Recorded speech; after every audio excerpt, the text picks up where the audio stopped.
നേതൃത്വമായ സാദാത്തുക്കൾ, ഉലമാക്കൾ, ഉമറാക്കൾ, പ്രിയപ്പെട്ട മുഅ്മിനീങ്ങൾ, സ്നേഹം നിറഞ്ഞ മുതഅല്ലിമീങ്ങൾ, സുഹൃത്തുക്കൾ, ഇപ്പോൾ ഒരു നീണ്ട പ്രസംഗത്തിൻ്റെ സമയമല്ല. ബഹുമാനപ്പെട്ട മർഹൂം താജുൽ ഉലമ ഖദ്ദസല്ലാഹു സിർറഹുൽ അസീസ് മഹാനവറുകളുടെ വേർപാടിന് ശേഷം ഈ ഉള്ളാളം മഹല്ലുകളിൽ ഖാദിയായി ബഹുമാനപ്പെട്ടവരുടെ ജീവിതകാലത്ത് തന്നെ നിശ്ചയിച്ചതുപോലെ ഖുറത്തു സാദാത്ത് തങ്ങളവറുകൾ ഖാദിയായി തുടരുകയും തങ്ങളവറുകളുടെ പെട്ടെന്നുള്ള വേർപാടിന് ശേഷം അൽഹംദുലില്ലാ ഈ ഉള്ളാൾ ദർഗയും ഉള്ളാൾ പ്രദേശവും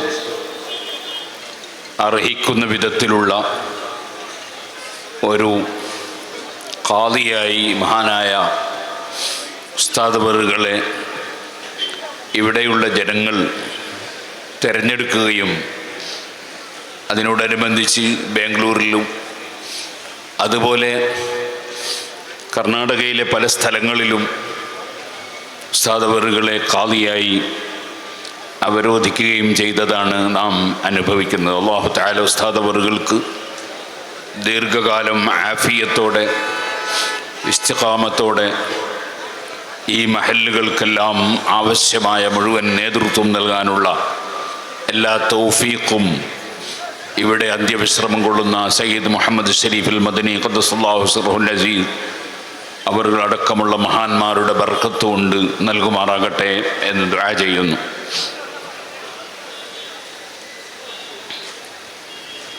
നേരത്തെ ഇവിടെ സൂചിപ്പിച്ചതുപോലെ ഒരു ഖാദി എന്ന് പറയുന്നത്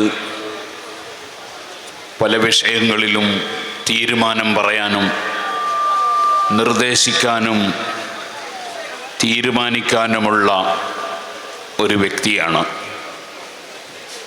അങ്ങനെയുള്ള ഒരാളെ നിശ്ചയിക്കുമ്പോൾ, അവരോധിക്കുമ്പോൾ അർഹതപ്പെട്ട ആളുകളെ നിശ്ചയിക്കുക എന്നത് ഒരു വലിയ ഭാഗ്യമാണ്. അഷ്റഫുൽ ഖൽഖ് സല്ലല്ലാഹു അലൈഹി വസല്ലം സംസാരിച്ചു കൊണ്ടിരിക്കുമ്പോൾ ഒരാൾ വന്ന് മതസ്സാഅ, ഖിയാമത്ത് നാൾ എപ്പോഴാണ് എന്ന് ചോദിച്ചു. നബി സല്ലല്ലാഹു അലൈഹി വസല്ലം അപ്പോൾ അതിനെ സംബന്ധിച്ച് മറുപടി പറയാനുള്ള സാഹചര്യം അല്ല. പിന്നീട് ചോദ്യകർത്താവിനെ അന്വേഷിച്ച് മറുപടി പറഞ്ഞു കൊടുത്തു. ഇദാ വുസ്സിദൽ അംറു ഇലാ ഗൈരി അഹ്ലിഹി ഫന്തളിരി സാഅ. അർഹതയില്ലാത്ത ആളുകളെ, ദീൻ കാര്യങ്ങൾ, അങ്ങനെ ഓരോ വിഷയങ്ങളും അർഹതയില്ലാത്ത ആളുകളെ ഏൽപ്പിക്കപ്പെടുമ്പോൾ ഖിയാമത്ത് നാൾ പ്രതീക്ഷിക്കണം എന്ന് നബി സല്ലല്ലാഹു അലൈഹി വസല്ലം പറഞ്ഞു. അഥവാ അത് ഖിയാമത്ത് നാളിൻ്റെ അടയാളമാണ്. അർഹതയുള്ളവർ ഓരോ സ്ഥാനത്തും ഇരിക്കുമ്പോൾ അതിനാലുണ്ടാകുന്ന ഗുണഫലങ്ങൾ വളരെ വലുതാണ്. അൽഹംദുലില്ലാ ഈ ഉള്ളാളവും പരിസരങ്ങളുമൊക്കെയുള്ള ജനങ്ങൾക്ക് ആവശ്യമായ നേതൃത്വം നൽകാൻ ഇന്ന് ലഭിക്കാവുന്നവരിൽ ഏറ്റവും അനുയോജ്യരും അർഹതയുമുള്ളവരായ സുൽത്താനുൽ ഉലമ ഉസ്താദ് അവറുകളെ ഖാദിയായി നിശ്ചയിക്കാൻ സാധിച്ചു എന്നത് വലിയൊരു ഭാഗ്യമായി ഈ നാട്ടിലും പരിസരങ്ങളിലുമുള്ളവർ മനസ്സിലാക്കി എന്നത് തന്നെ ഒരു വലിയ കാര്യമാണ്. ഞാൻ നീട്ടി സംസാരിക്കുന്നില്ല. നമ്മൾ പരിശുദ്ധ ഇസ്ലാം, ആ ഇസ്ലാം അംഗീകരിച്ച് വിശ്വസിച്ച് ജീവിക്കുന്നവരാണ്. നമ്മുടെ എല്ലാ വിഷയങ്ങളിലും ഇസ്ലാം ഉണ്ടാകണം. ഉദ്ഖുലൂ ഫിസ്സിൽമി കാഫ വലാ തത്തബിഉ ഖുതുവാത്തി ശൈത്താൻ. നിങ്ങൾ ഇസ്ലാമിൽ പരിപൂർണമായി കടക്കണം എന്നാണ് ഖുർആൻ നിർദ്ദേശിച്ചിട്ടുള്ളത്. സംസാരത്തിലും അതേപോലെ തന്നെ ആചാരത്തിലും കർമ്മങ്ങളിലും നമ്മുടെ വിശ്വാസത്തിലും എല്ലാം ഇസ്ലാം നിറഞ്ഞു നിൽക്കണം. ഭാഗികമായി മാത്രം പോരാ. കേവലം പരിശുദ്ധ ഇസ്ലാമിൽ ഉജൂബില്ല, സുന്നത്താണെന്ന് പറയാൻ വകുപ്പില്ല. അങ്ങനെയുള്ളൊരു കാര്യമാണ് ഒട്ടകത്തിൻ്റെ മാംസം കഴിക്കുക, പാല് കുടിക്കുക എന്നത് അനുവദനീയമാണ്. പക്ഷേ അത് വേറൊരു മതത്തിൻ്റെ ആചാരമായി, ജൂതമതത്തിൻ്റെ ആചാരമായി ഒട്ടകത്തിൻ്റെ പാല് കുടിക്കുന്നതും മാംസം കഴിക്കുന്നതും വർജ്യമായി ഒഴിവാക്കുക എന്ന ആചാരം ഇസ്ലാമിലേക്ക് പരിപൂർണ വിശ്വാസത്തോടുകൂടി കടന്നു വന്ന ബഹുമാനപ്പെട്ട അബ്ദുല്ലാഹി ഇബ്നു സലാം റളിയല്ലാഹു അൻഹുവിന് ആ ഒട്ടകത്തിൻ്റെ പാല് കുടിക്കാനുള്ള താല്പര്യമില്ല, മാംസം കഴിക്കാനുള്ള താല്പര്യമില്ല. നേരത്തെയുള്ള മതത്തിൻ്റെ ഒരു ആചാരം അത് നിലനിൽക്കുന്നു എന്ന് വന്നപ്പോൾ നിർബന്ധമോ സുന്നത്തോ അല്ലെങ്കിൽ പോലും പരിശുദ്ധ ഖുർആൻ ഉദ്ഖുലൂ ഫിസ്സിൽമി കാഫ, നിങ്ങൾ ഇസ്ലാമിൽ പരിപൂർണമായി പ്രവേശിക്കണം എന്ന് നിർദ്ദേശം നൽകി. അപ്പം നമ്മുടെ എല്ലാ പ്രവർത്തനങ്ങളും ആചാരങ്ങളും പൂർണ്ണമായും ഇസ്ലാമികമായിരിക്കണം. അത് ജീവിതത്തിൽ പകർത്തുന്ന സമയത്ത് നമ്മൾ മറ്റൊന്നിൻ്റെ ആചാരം പകർത്തേണ്ടവർ അല്ല, മറ്റൊന്നിൻ്റെ ആചാരം വെച്ചു പുലർത്തേണ്ടവരും അല്ല. എല്ലാ വിഷയത്തിലും ഇസ്ലാമിന് ആദാബുകൾ ഉണ്ട്. ആ ആദാബുകൾ പാലിച്ചുകൊണ്ടാണ് ജീവിക്കേണ്ടത്. നമ്മൾ പലപ്പോഴും ഞാൻ സൂചിപ്പിക്കാറുണ്ട്, ഞാനിവിടെ ഇപ്പോൾ സ്റ്റേജിലിരിക്കുമ്പോൾ ഒരു സയ്യിദ് അദ്ദേഹം എന്നോട് പറഞ്ഞു, നിങ്ങളെ പ്രസംഗം ഞാൻ കേൾക്കാറുണ്ട് പലപ്പോഴും, നിങ്ങൾ ഹക്ക് ഹക്കായി പറയണം എന്ന് അദ്ദേഹം എന്നെ ഉപദേശിച്ചു. കാരണം അത് പറയുന്നു എന്നതിലുള്ള സന്തോഷമാണ് അദ്ദേഹം പ്രകടിപ്പിച്ചത്. നമുക്ക് അല്ലാഹുവിനെ അല്ലാതെ വേറെ ആരെയും ഭയപ്പെടേണ്ടതില്ല. അല്ലാഹുവിനെ ഭയപ്പെടണം. അത് രഹസ്യത്തിലും പരസ്യത്തിലും ഭയപ്പെടണം. നമ്മുടെ രഹസ്യവും പരസ്യവും അറിയുന്നവനാണ് അല്ലാഹു തആല. നേരത്തെ ഇവിടെ ഒരാൾ പ്രസംഗിച്ചപ്പോൾ അത്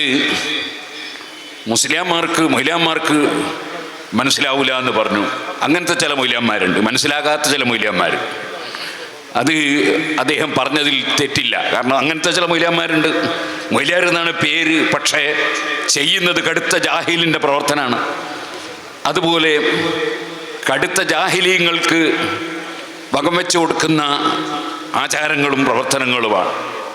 അങ്ങനെയാകാൻ പാടില്ല. നമ്മൾ ഉലമാക്കളാകണം. കൂനു റബ്ബാനിയീന, പരിശുദ്ധ ഖുർആൻ പറഞ്ഞ അങ്ങനെയാണല്ലോ, നിങ്ങൾ റബ്ബാനികൾ ആകണം.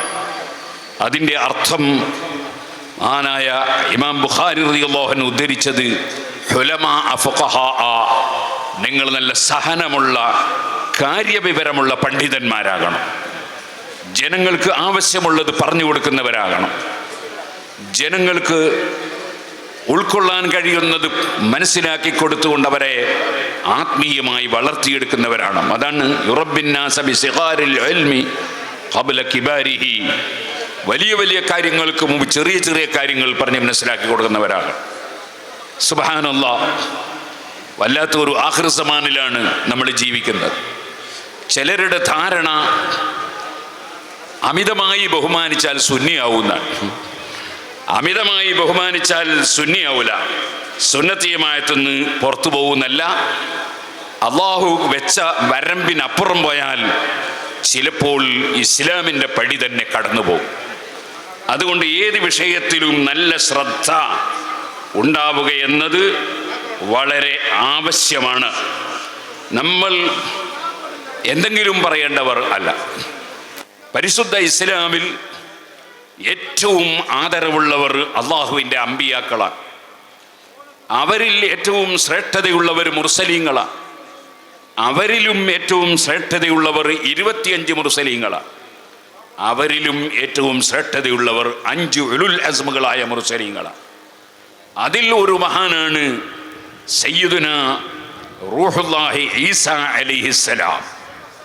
റൂഹുല്ലാഹി എന്ന് ഈസാ നബി അലൈഹിസ്സലാമിനെ കുറിച്ച് പറയുന്നതിൻ്റെ അർത്ഥം അല്ലാഹു സുബ്ഹാനഹു വ തആല സൃഷ്ടിച്ച റൂഹ് ആണ് ഈസാ നബി അലൈഹിസ്സലാം. അല്ലാതെ അള്ളാഹുവിൻ്റെ ഒരു അംശമാണെന്ന് വിശ്വസിച്ചാൽ അവൻ ഇസ്ലാമെന്ന് പുറത്താണ്. അള്ളാഹു അങ്ങനെ അംശയിക്കപ്പെടുന്നവൻ അല്ല. അത് തൗഹീദിനെതിരാണ്. അത് റൂഹുല്ലാഹി എന്ന് വിശേഷിപ്പിക്കുന്നത് ബഹുമാനാദരവായിട്ടാണ്. ഏതുപോലെ ബൈത്തുല്ലാഹി എന്ന് കഅബയെ സംബന്ധിച്ച് പറയും. അതിനർത്ഥം അള്ളാഹു താമസിക്കുന്ന വീട് എന്നല്ല, മറിച്ച് അതൊരു തശ്രീഫ്, ആദരവിൻ്റെ വാക്കാണ്. ഇതുപോലെ നമുക്ക് കാണാം റബ്ബാനിഗീന എന്ന് പറഞ്ഞതും അങ്ങനെ തന്നെയാണ്, ആദരവിൻ്റെ വാക്കാണ്. അതുപോലെ ധാരാളമുണ്ട്. അസൗമുലി എന്ന് പറഞ്ഞതും അങ്ങനെയാണ്. എല്ലാം അള്ളാഹുവിന് തന്നെയാണ്, ആദരവിന് വേണ്ടി പറഞ്ഞതാണ്. ഇതുപോലെ ഈസാ നബി അലൈഹിസ്സലാത്തു വസ്സലാം അള്ളാഹു വലിയ ബഹുമാനം നൽകിയ മഹാനാണ്. നമ്മുടെ ഇസ്ലാം എന്ന് പറയുന്നത് വസത, മധ്യ നിലവാരമാണ്. ഈസാ നബിയെ അധിക്ഷേപിച്ച് നിസ്സാരപ്പെടി സംസാരിക്കുന്ന ജൂതന്മാർ അവിശ്വാസികളാണ്, അക്രമികളാണ്. അതേസമയത്ത് ഈസാ നബി അലൈഹിസ്സലാമിനെ ദൈവമോ ദൈവാവതാരമോ ആയി അവതരിപ്പിക്കുന്നവരും അവരും അവിശ്വാസികളാണ്. ലഖദ് കഫറല്ലദീന ഖാലു ഇന്നല്ലാഹ ഹുവൽ മസീഹ് ഇബ്നു മറിയം. ഖുർആൻ പറഞ്ഞു, അതേ അൽ മസീഹ് ഈസാ നബി അലൈഹിസ്സലാം അള്ളാഹുവാണെന്ന് വാദിച്ചവർ, അള്ളാഹുവാണെന്ന് പറഞ്ഞവർ, അവർ അവിശ്വാസികളായി പോയി. വഖാലൽ മസീഹു, ഈസാ നബി അലൈഹിസ്സലാം പറഞ്ഞത് അങ്ങനെയല്ല. ഈസാ നബി അലൈഹിസ്സലാം അംഗീകരിക്കാത്ത ഒരാശയം ഈസാ നബിയുടെ പേരിൽ അവർ പറഞ്ഞു. എത്ര വലിയ വങ്കത്തമാണ്!